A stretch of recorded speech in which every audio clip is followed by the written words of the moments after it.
once again on another Tuesday, and I have another special guest in the house, a curly girl like me, jazz hands. So I have Rachel Simon with me today, and we have a very interesting topic. Big hair, don't care, a curly girl's guide to authenticity. That's probably like the longest title ever, but I absolutely loved it because it's so true. So before we get started, I want everyone to just know who Rachel is, who she is, what she does, just in case you don't know her. So Rachel, just introduce yourself, please. Sure. Thank you so much. It's going to be such a fun chat. I'm really excited. Rachel Simon. I am located in Atlanta, Georgia. And so I have a company called Connect the Dots Digital, and I like to say I help people look good on LinkedIn. So I really help people from the ground up build a foundation with an awesome profile, help them understand who they're connected to. And then the fun starts with content. So how to remove those content blinders that a lot of people are wearing, and to see sort of the treasure trove of content at their fingertips, and how to build meaningful engagement with their audience on LinkedIn. So that's where we met, and LinkedIn and Clubhouse, and here we are. So it works. Awesome. And one of the things I really love about your content and your mission on LinkedIn is you're all about authenticity. And I remember once we started having a dialogue, I had done a video and I talked about how I hated my hair. And you were like, I love my curly hair. And I loved that you loved your curly hair. So it's funny, curly girls, we have this love-hate relationship with our hair, but we're really not just talking about hair, because hair is a metaphor for who you are, what you're really about. And yet there's some real actual serious stuff to having curly hair. And we can talk about that in a minute, but it's really about being authentic. And authentic, Rachel, what do you think authentic means? Let's just get that definition out of the way. What does that mean to you? So it's so funny. I just saw Deanna Russo post about, she just put up a post as like she's taking the word authentic out of her profile, and I think it goes into that category of buzzwords that we kind of get annoyed by, like, authentic, whatever. But the truth is like on LinkedIn, you don't have to say you're authentic. You just need to be who you are. So the reality of when you meet people in the real world, are they the way they position themselves on through LinkedIn or whatever their social media platform is, and again, everybody's going to put on a certain, persona, but for the most part, if you meet me in the real world, this is who I am. I mean, I'm pretty much exactly the way I position myself online. And I think that's where the authenticity comes in. It's just, you don't want to meet somebody and be like, well, you're not anything like I expected you to be. Right? Exactly. I mean, it's the same as when someone has a really old profile photo on LinkedIn. Yeah, I know you like your picture, but you need to look like that, right? I mean, otherwise, I may walk right past you if I meet you in the real world because you don't look like that anymore. So, and that's so true. That's so true. I have actually had a Zoom out with somebody, and it's like I went, oh, you're totally different. It's like, just night and day. And you just go, it's kind of better to just truly be who you are. And we struggle with that. And I know I'm a little bit older than you. And I grew up kind of like feeling bad about having curly hair, because it was the sort of the thing was you wanted to have this blonde, straight, baby fine hair. And someone like me with all these curls, it's like we didn't fit in. We were just, except for the little Peanuts gal with what's her name, with the naturally curly hair. She was just awesome. I remember her name, the little redhead girl. The little red-haired girl. And yet there's a lot of negative stereotypes of the media, Hollywood does, and even books. And I remember as a kid reading Jane Eyre, and there was when she was like young and in school, and there was a girl that had curly hair, and they said she was vain, and they cut her hair off, all her locks. And I remember reading that going, ugh. And then even modern times, like Princess Diaries. I love that movie with Julie Andrews because I'm a huge Julie Andrews fan. And I remember Anne Hathaway, I think is her name, Amelia. she was sort of going to be groomed to be this princess. And she had this like big mane of hair. And the first thing they did was like, they made fun of her, like, oh, you're wild, your hair's like a wolf. And then they straightened her hair, and then she was a princess. So kind of that imagery, but in terms of the real world, women actually get discriminated for curly hair, especially women of color. Absolutely, they have a really hard time. They have like more than us even. And you just go, it should just be about who you are, not your hair, 100%. Yeah. So I always worked in nonprofit before I worked for myself. And so I never sort of had the experience in corporate, but I definitely think in corporate, there is that perception of like big curly hair and needing to kind of tame it down. And I think the challenge is sometimes, there's a negative perception in certain ways, but then there's also when you're like a little girl or like a preteen, particularly in those super awkward phases, when you have curly hair, it's hard you stand out because your hair's big. Like my hair was big in middle school. I literally had a girl in like the 6th grade say she couldn't see the board because my hair was too big. Now that was like horrifying. I will never forget that. But not only did I have big curly hair, but I had red hair. And so like you get attention as a redhead, you get attention as someone with curly hair. When you have red curly hair, it's like just a double whammy. And when you're kind of awkward and growing up, it's hard. It's hard. And it took me, and I'm 100% serious, until I was 30 to really figure out what to do with my hair, because I found an expert. And that is also something that kind of relates, is that you need to find the people that know how to help you specifically. And there's a whole world of experts, people who know how to help you manage your hair when you're like this. You can't just go anywhere and get your hair cut. That's true. They don't know how to cut curls. Nope. And there's probably nothing worse for a curly girl than getting a hairdresser that doesn't know what to do with a curly girl. And you walk out with the worst haircut. And of course you still tip because that's what you do. And you go home and you cry and you put your hair up in a ponytail or something for 3 months. It's bad. FYI, those of you with straight hair who may be watching, when you get your hair cut, when you're curly, they literally cut curl by curl by curl by curl. It's true. There's no wet, like pull and cut. That does not happen. It is, it's like, they call it carving. So until I found somebody that actually knew how to cut my hair, really didn't know what I was doing. And so my stylist is like a member of my family, like literally. I've been going to her for 17 years and I don't know what I'd do without her. Wow. So on a serious note, I just wanted to tell you, I did a little research, and there's something called the Crown Act. And I was like, what is this? I did not know. It's like, I don't know. Sometimes I do feel like I fall off the planet and I don't know what's going on in the world. But it's actually called Creating a Respectful and Open World for Natural Hair. And it's about, I guess it was first passed in California, and it's now being like, in other states are picking it up. I don't know how many states it's in now in the United States. And I think there's like a bill in the Senate or the House or, one of those places out in Washington to try and make this a national thing, that you can't discriminate against people because of their hair, because of their natural hair. And this is especially to protect women of color, or actually not women, anybody of color, anybody who has curly hair or something that's a little bit different than the mainstream norm, because there's a lot of time where, we're just not accepted for our hair. So I just thought that was really interesting that that's actually a thing. I thought that was really John Oliver, if you ever watched Last Week Tonight, did a whole episode about hair, and he talked about the Crown Act and brought up some examples. I think there was one, it was like a woman who was applying for, or maybe had a customer service job, or so literally on the phone all day, and was fired because she would not wear her hair. She wanted to wear her hair natural to work.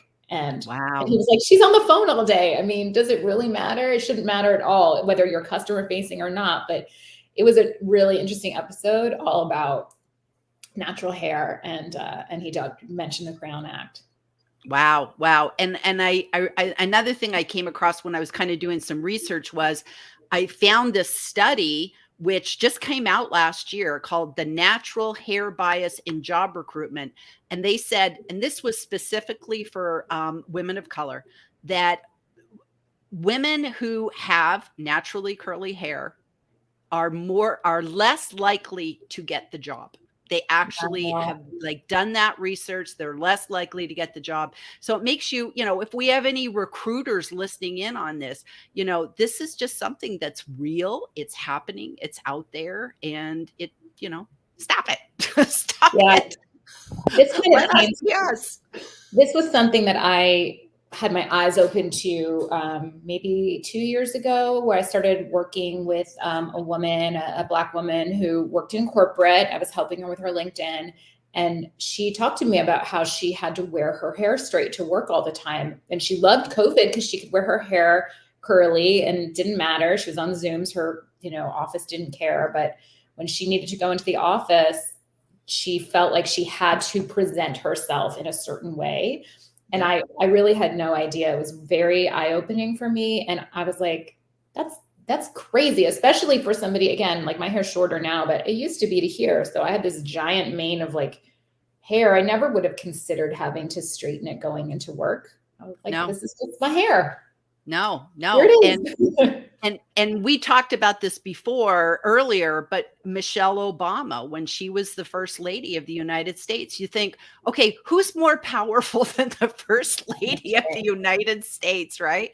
And one of the first things that she did when the Obamas were out of office, when Barack was no longer the president, was she let her hair go. She just went back to the hairdresser and said, okay, it's time. Let my hair go. And she stopped straightening her hair. And and that's another thing. It's like people who don't have people who have straight hair, they have no idea what people go through to straighten their hair. Like it's not just like, oh, okay, I'll just go brush it out. Horrible. It's like there's products, there's straighteners, there's chemical treatments. Women go through, and men, I guess. I don't know. I don't know how many men straighten their hair, but it's true that you can go through a lot to try and do it. And sometimes it doesn't even work, so it's just kind of a crazy thing. So I see we have some comments. So should we take some comments? Yeah. What do you think? Okay, so let me get rid of this banner. We'll go to our comments. All right, so who do we got? We've got Jeff. Yay! Jeff always comes and tells us we're here. Greetings, Gillian and Rachel. I'm thinking of getting my hair curled with sticking my finger in the wall outlet work. I would not recommend that. No, that's probably how come Facebook went down yesterday.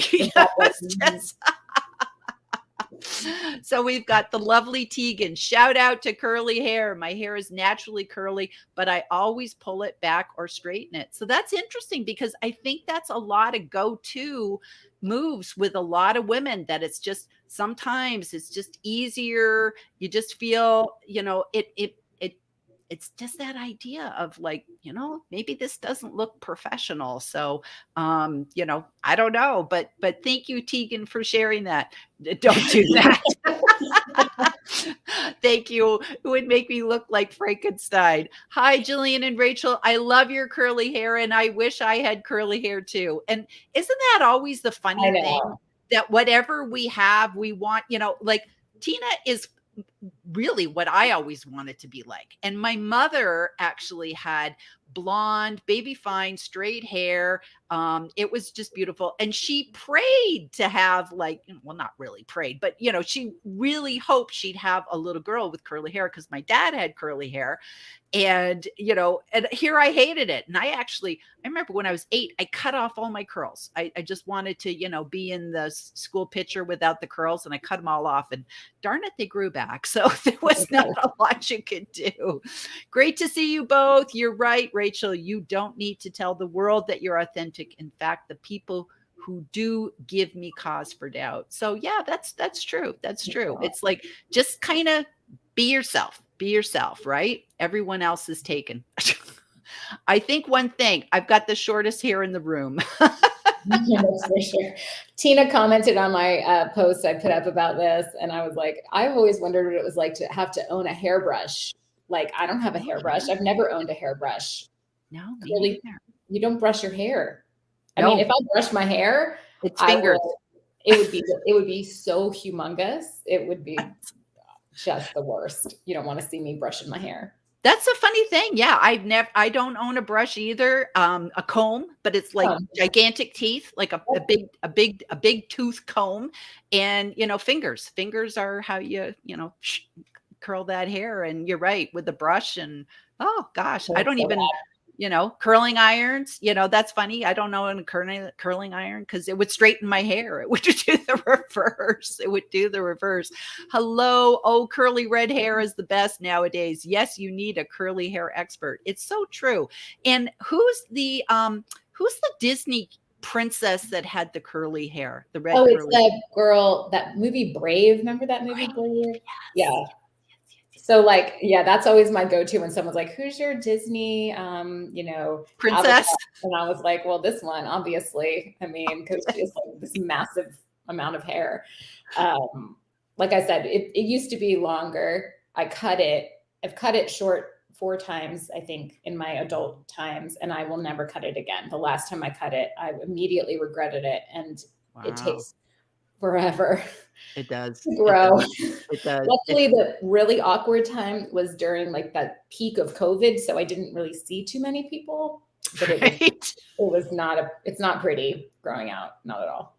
Not at all. Not at all. Jeff Young's funny. It's so true. It's so true. Funny. 2 faves. Kevin's in the house. Hello from Dallas. And talk about like, okay, I was in Dallas for a conference and I got to have dinner with Kevin and his lovely wife, and talk about meeting somebody and having them be exactly the way that you have met them online. Like, that's what we want to aspire to, just to be the same person. And we had a fun time. And I'm sure Kevin probably found you to be exactly who you are. Just you guys are all about, not personal branding. Kevin's always got that little milk jug with like, the blank look. And it's like, don't be that guy. Don't let yourself come out. Let yourself come out. And I think that's so, so true. I will never forget being kicked out of an executive meeting, being told I look sloppy because my hair was curly. That's terrible. That's terrible. But I believe it. I believe it, that it's like, I remember even growing up as a kid, and I took ballet lessons once, and I never even made it on the floor. I kind of sat under a table and didn't go anywhere. And I remember all the girls, they had like perfectly straight hair and a bun, and and at that time I had short hair. My mom kept my hair short. I could never grow my hair until I like grew up. I was an adult, then I could grow my hair long. But I had short hair as a kid, so there was nothing to put in a bun, so there was never even a way to look tidy. So and it was just awful, because you just thought, yeah. That just sucks. That would have been so painful and like infuriating. Yes. She can rock the short curly hair. Curly hair girl. Yeah, we love Sarah. She's got the curls. She rocks those curls. She just does absolutely lovely with those curls. Love Sarah's hair.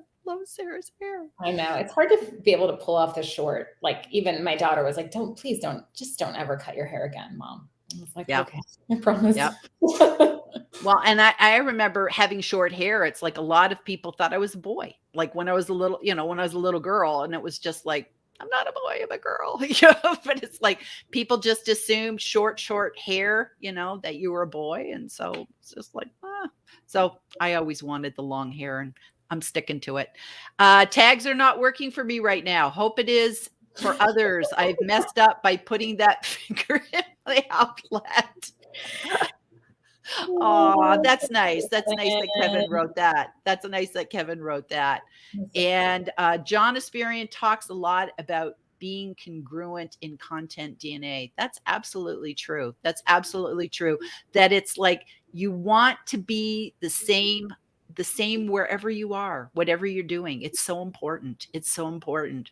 Okay, so we have another one by Sarah. My hair used to be super long. Do you guys know Crystal Tips, cartoon from the 70s? Maybe No, is that a UK thing? yeah, that's got to be a UK thing because I don't remember that one. Yeah. Mhm. Yeah, I remember being little and somebody reading, there was like a poem about being a little girl that had a little curl right in the middle of her forehead. And when she was good, she was very, very good. But when she was bad, she It was was horrid. horrid. And it was just like, ooh. I remember that too. Yeah, I don't know. Maybe it gets such a bad rap sometimes. And I don't know about you. I've had people say just the weirdest things to me over the years about my hair. Like, where did I get my perm? I'm like, well, no, you can't. You can't perm this. Yep. Where did I get my color done?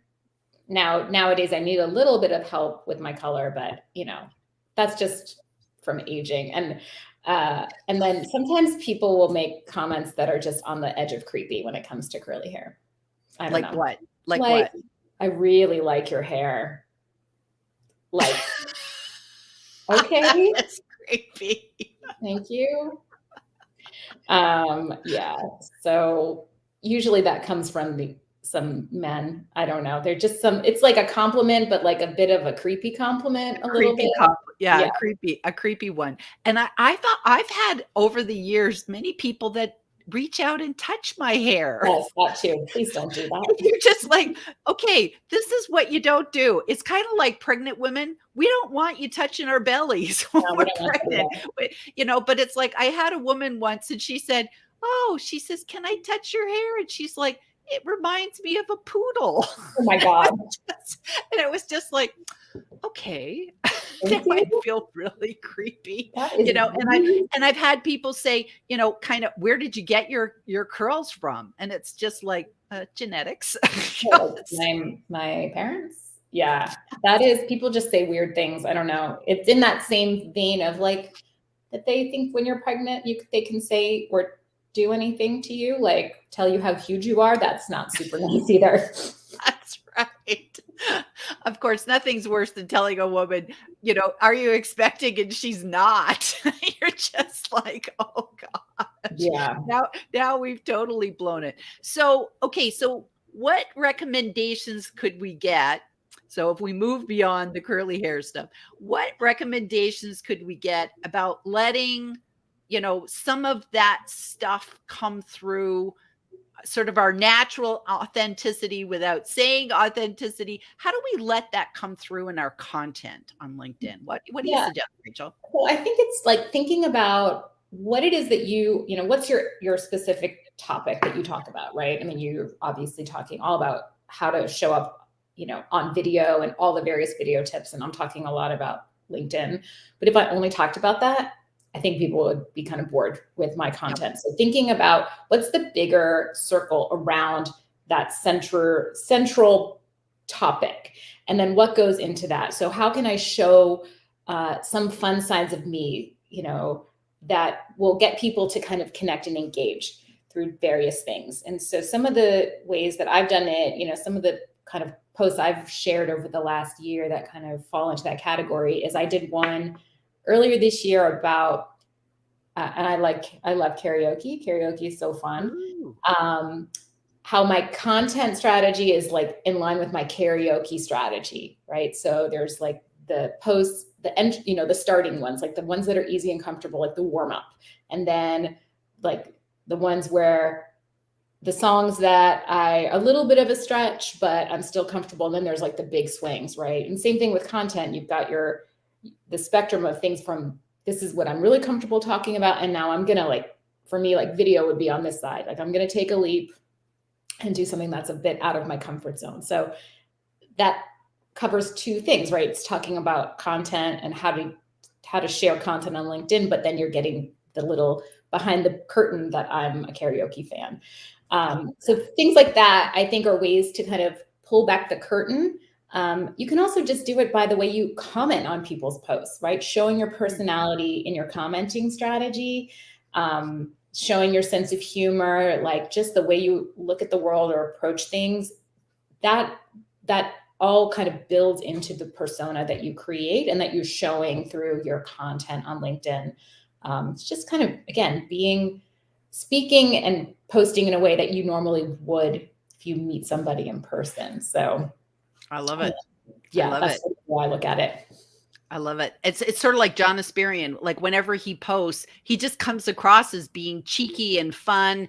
It's like it's his voice. His voice comes through in his posting, and he's always congruent. I think that's the right word. That he's always showing up in this great thing. Absolutely, and John has a fun strategy, I think, because he uses his little Bitmos, and then because it's almost like putting on like a costume to a certain degree, you can be a little even more cheeky and funny through that. And I think that because that's something he tends to use in a lot of commenting, that is like another layer to it.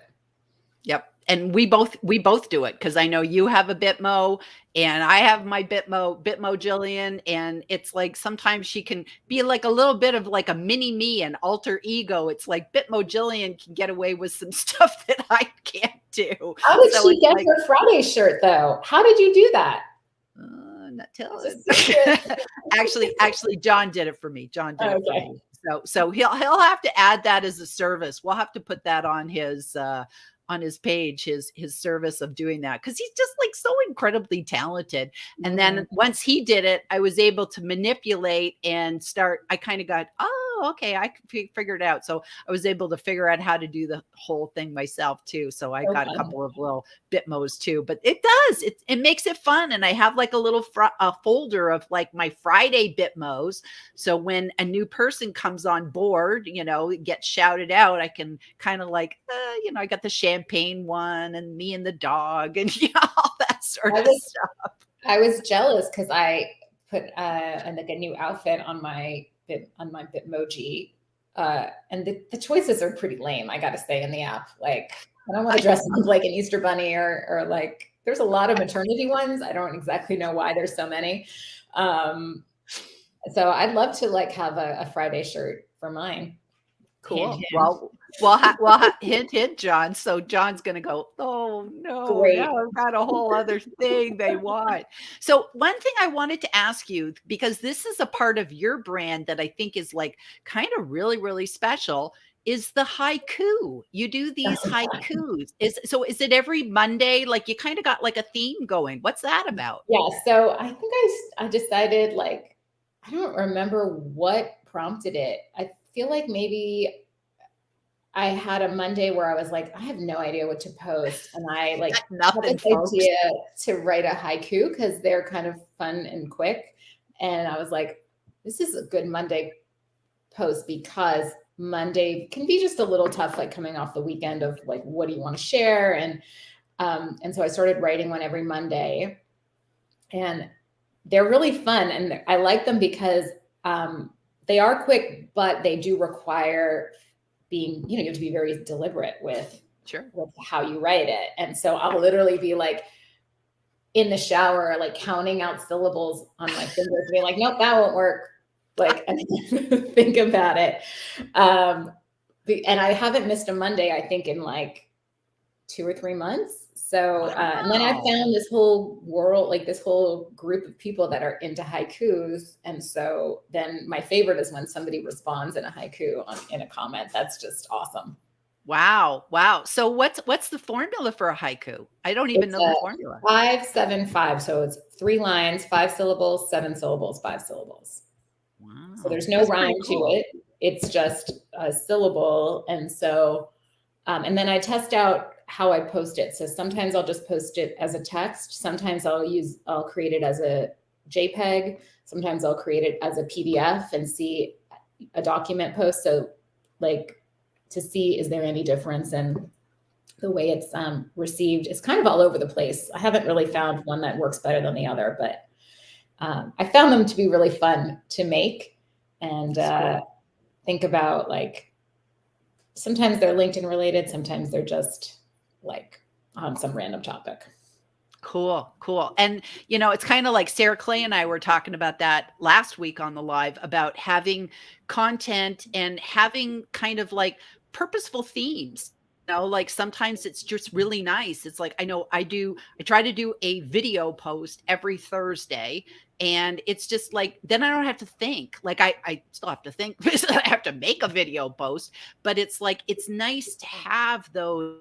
Oh, every Monday I do this kind, and yet you know it's going to be different. And I love that yours are different formats because they can, that kind of gives some variety to it. So that's really cool. But I think it's another great tip to bring your branding in, but make it a regular theme, so to speak. And I like that. I think that's really Yeah, great. it's fun to like, you know, I think a lot of people do stuff like that where you can kind of count on them to have consistent content types.